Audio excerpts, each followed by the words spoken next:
함께 읽으신 오늘 이 본문의 말씀은 예수님께서 공생애를 시작하시기 전에 침례 요한에게 침례를 받는 그런 장면입니다. 몇 주 전 성령 금요 예배 때 큰진규 김진규 목사님께서 이 본문을 가지고 말씀을 전해주셨는데, 작은 진규, 저도 오늘 이 본문을 가지고 여러분과 말씀을 나누고자 합니다. 특별히 저는 오늘 본문을 통해 예수님의 기도에 대해서 여러분에게 말씀드리고자 합니다. 우리 공동체는 요즘 누가가 쓴 2권의 성경 말씀을 묵상하고 있습니다. 매일 생명의 삶을 통하여 누가복음을 묵상하고 있고, 그리고 매주일마다 담임 목사님께서 전해주시는 사도행전 말씀을 듣고 또 묵상하고 있습니다. 누가복음과 사도행전을 흔히 누가행전이라고 부르기도 합니다. 이 2권의 말씀은 그 분량이 신약 성경의 4분의 1이 넘을 만큼 큰 분량을 차지하고 있습니다. 물론 양이 질을 우선할 수는 없다 하더라도 이 누가가 남긴 이 2권의 책이 신약 성경에서 중요한 위치에 있음을 우리는 알 수가 있습니다. 그래서 많은 성경학자들이 누가 문서에 대한 연구는 복음서 연구에 국한되는 것이 아니라 신약 성경 전체 연구를 위해 아주 중요한 것이라고 이야기를 합니다. 이 누가복음과 사도행전을 보면 우리는 누가가 중요하게 여기고 관심을 두었던 영역들이 무엇인지를 우리는 알 수가 있습니다. 그 중 하나가 바로 기도의 영역입니다. 얼마나 기도에 대해 중요시하고 있는지는 그가 기도와 관련된 어휘를 사용한 빈도수만 봐도 우리는 알 수가 있습니다. 신약 성경에서 기도에 관한 용어는 크게 2개인데, 먼저 간구라는 뜻을 가진 데시스와 그 동사형 데오마이라는 단어입니다. 이 단어는 신약 성경에서 총 22번 사용되었습니다. 그런데 그중 절반인 11번이 이 누가의 문서에 나타나고 있습니다.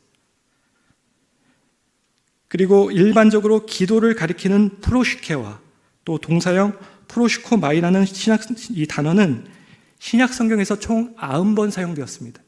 그런데 그중 절반이 넘는 47번이 누가복음과 또 사도행전에 나오고 있습니다. 기도란 단어의 사용의 빈도수만 보더라도 누가가 신약 성경 기자들 중 어느 누구보다도 더 기도에 특별한 관심을 갖고 있음을 우리는 알 수가 있습니다. 우리 공동체가 매일 묵상하고 있는 이 누가복음에 집중을 해서 말씀을 드린다면, 사복음서 중에서 기도에 대하여 가장 강조하고 있는 복음서가 누가복음이며, 그리고 특별히 기도에 대한 강조를 기도하시는 예수님의 모습을 통해 하고 있고, 또 예수님을 기도하는 자들의 본보기로 보여주고 있습니다. 오늘 함께 읽으신 말씀, 예수님이 침례 받으시는 장면 가운데도 예수님께서 기도하시는 장면이 등장합니다. 우리 21절의 말씀을 다시 한번 한 목소리로 읽기 원합니다. 시작.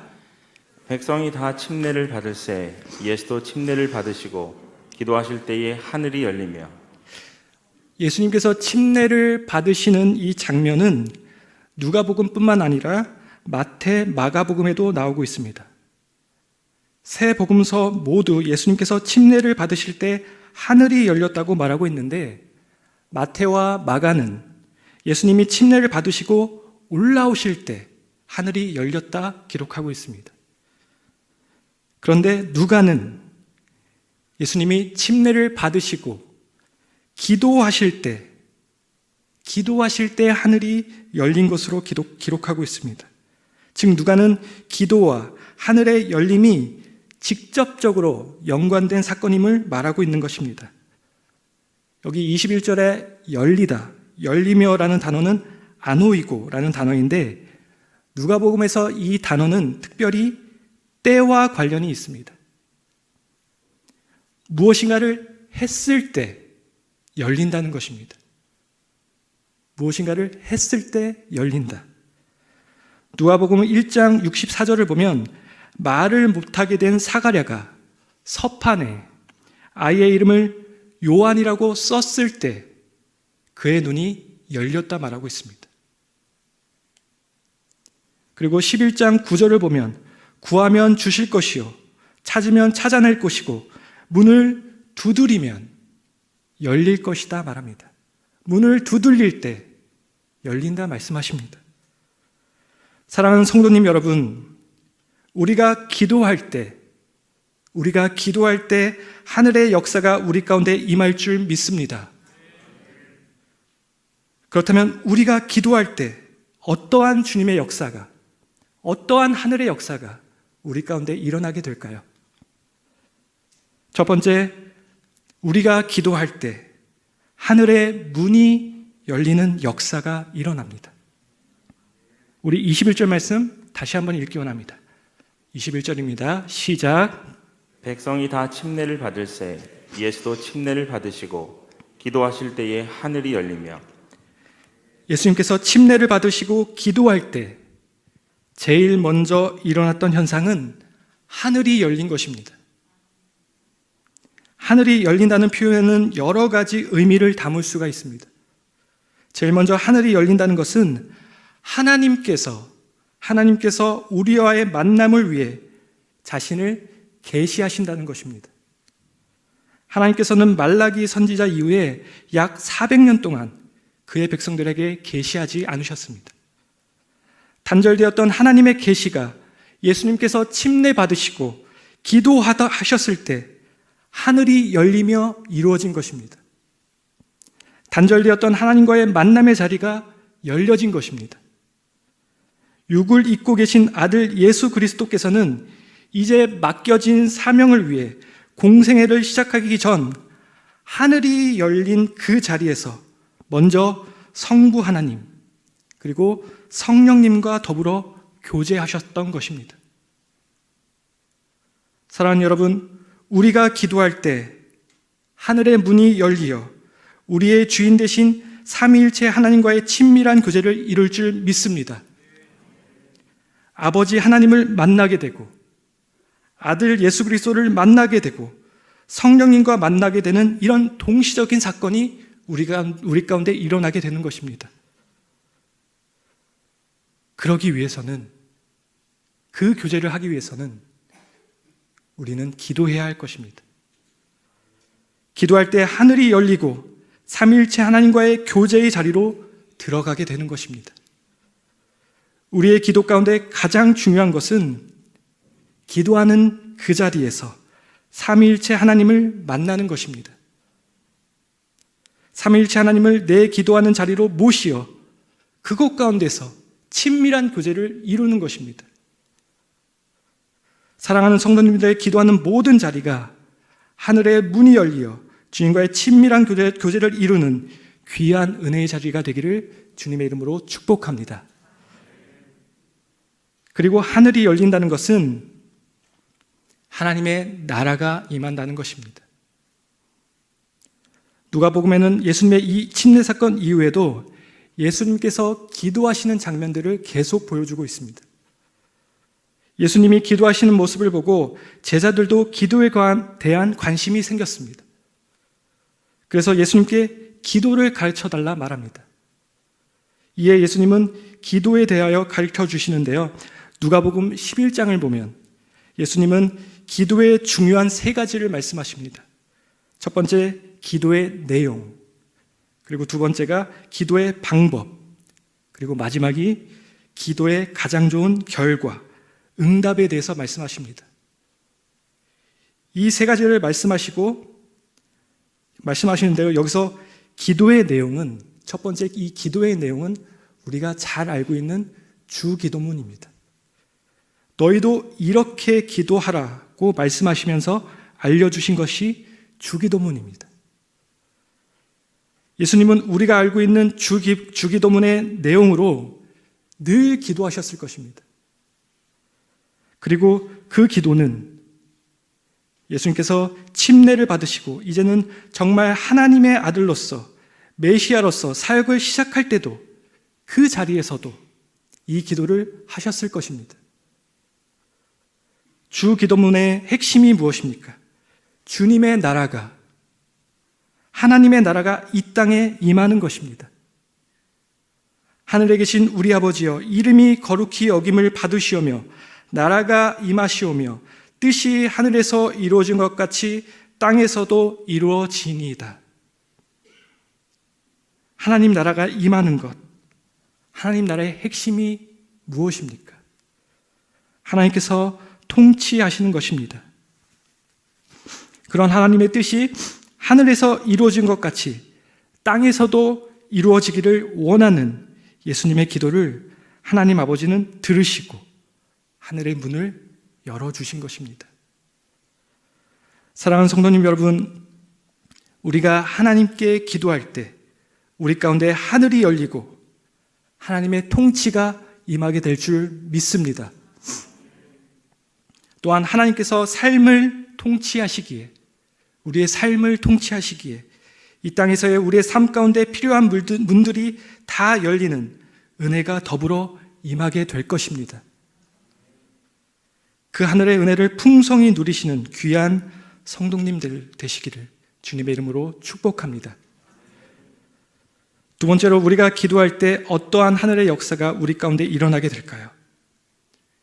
바로 우리가 기도할 때 성령님이 임재하시어 내가 누구인지를 깨닫게 하시고 또 성령 충만케 하는 역사가 일어납니다.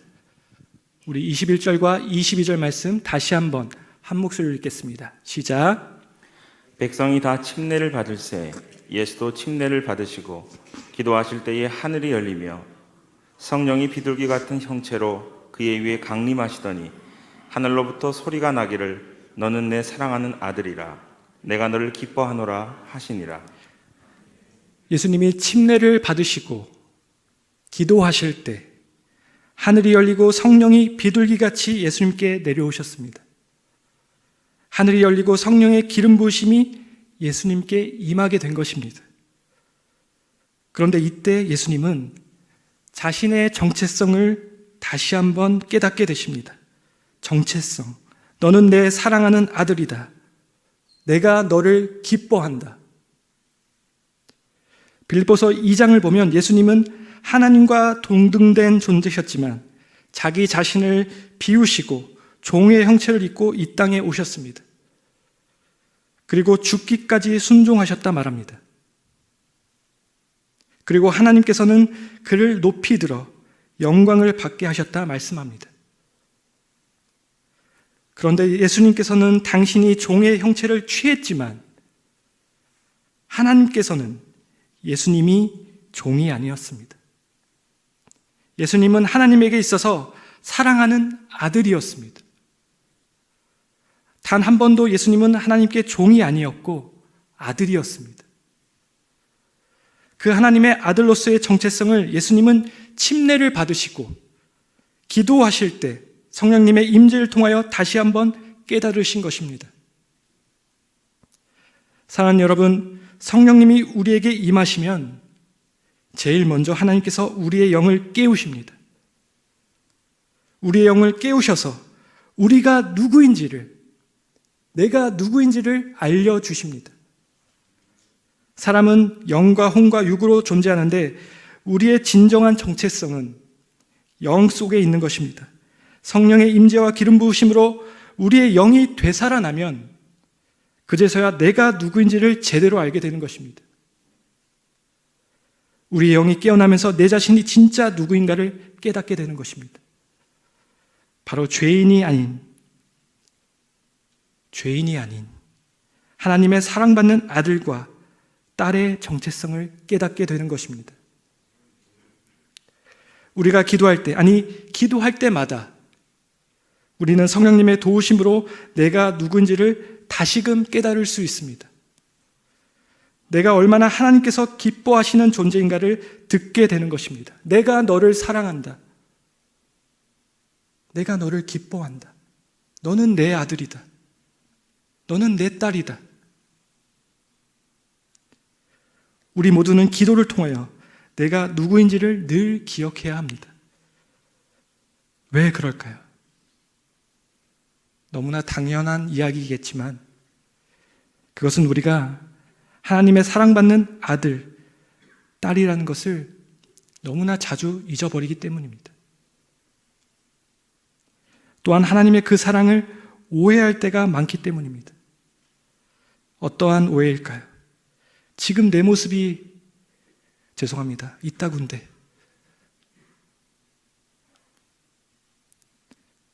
하나님이 어떻게 날 사랑하실까? 내가 지금 이런데 몇 년 전 지금은 코로나가 심해서 어디 가서 이제 수련회를 한다는 것도 이제 많이 어렵죠. 근데 몇 년 전에 청년국에서 수련회를 가졌을 때 집회를 마치고 강당에 남아 있던 한 형제를 기도해 줬던 적이 있습니다.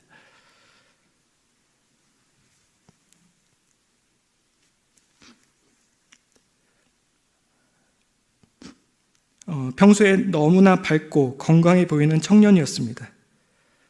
슬픔이란 찾아볼 수가 없는 그런 청년이었습니다. 그런데 그 청년의 어깨에 손을 올리고 기도를 하는데 제 입에서 자꾸 이런 말이 나왔습니다. 너는 하나님의 사랑받는 존재이다. 하나님이 너를 너무 사랑하신다. 하나님이 너를 너무 기뻐하신다. 그러니 속지 말고 기쁨과 자유함 가운데 거해라. 그 밝던 형제가 흐느끼며 눈물을 흘리는 모습은 아직도 잊을 수가 없습니다. 기도를 마치고 그 형제가 저에게 그동안 그리고 요즘 자기가 사랑받는 존재라는 것을 잊어버리고 살았다고, 그래서 오늘 너무 감사하다고 저에게 이야기해 주었습니다. 사랑하는 성도님 여러분, 사단의 속삭임에 속지 마십시오. 지금 네 모습이 이런데 하나님이 어떻게 널 사랑할 수 있니?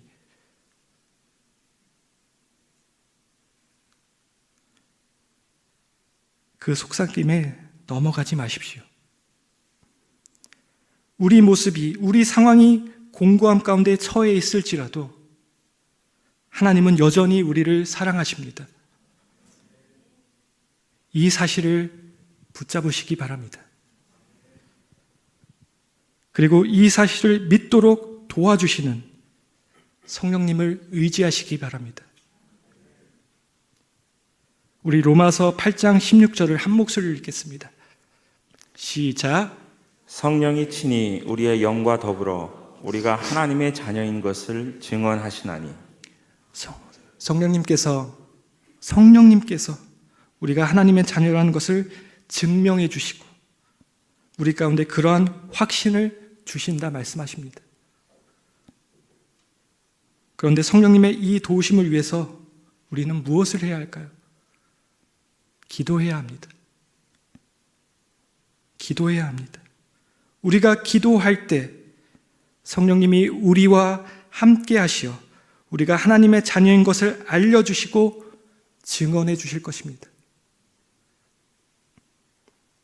그리고 한 걸음 더 나아가 우리에게 알려주시고 확신을 주신 것을 잘 간직할 수 있도록, 그 확신을 가지고 세상 가운데서 맡겨주신 사명을 잘 감당하며 살아갈 수 있도록 우리는 성령 충만을 구해야 할 것입니다.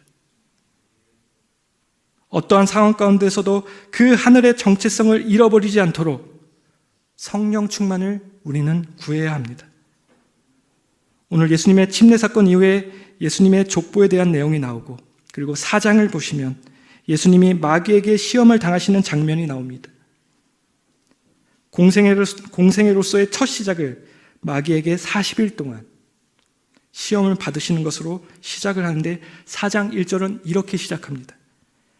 예수께서 성령의 충만함을 입어 요단강에서 돌아오사 광야에서 40일 동안 성령에게 이끌리시며, 예수님은 침례를 받으시고 기도하셨을 때 성령님의 임재와 함께 하나님의 아들로서의 정체성을 확인받으셨습니다. 그리고 성령 충만함을 받으셨습니다. 성령 충만함을 입고 예수님은 광야로 들어가신 것입니다. 성령 충만함을 잊고 마귀에게 시험을 받으신 것입니다. 사랑하는 여러분, 주님을 믿고 따르는 우리도 이 세상을 살아갈 때 수많은 시험과 어려움을 만나게 됩니다. 그 어려움 앞에, 그 시험 앞에 우리가 무너지지 않을 수 있는 방법은 우리 자신이 누구인지를 기억하는 것과 이를 위하여 성령 충만함을 구해야 하는 것입니다. 그 성령 충만함을 받고 하나님의 영으로 인도함을 받아 우리를 구원해 주신 주님께 최선을 다하는 것이 주님을 향한 삶의 예배이자 또 주님께서 우리에게 원하시는 진정한 모습일 것입니다. 오늘 우리가 기도하는 이곳에 또 여러분의 심령 가운데 성령의 충만함이 임하시기를 주님의 이름으로 축복합니다. 사랑하는 여러분, 예수님께서 침례를 받으시고 기도하셨을 때 하늘의 문이 열렸습니다. 예수님은 하늘이 열리는 역사를 통해 성부 하나님뿐만 아니라 성령 하나님과 더불어 교제하시고 주님의 뜻을 바로 하시고 성령 충만함을 입어 사역을 시작하실 수 있었습니다. 우리가 기도할 때도 하늘이 열릴 줄 믿습니다.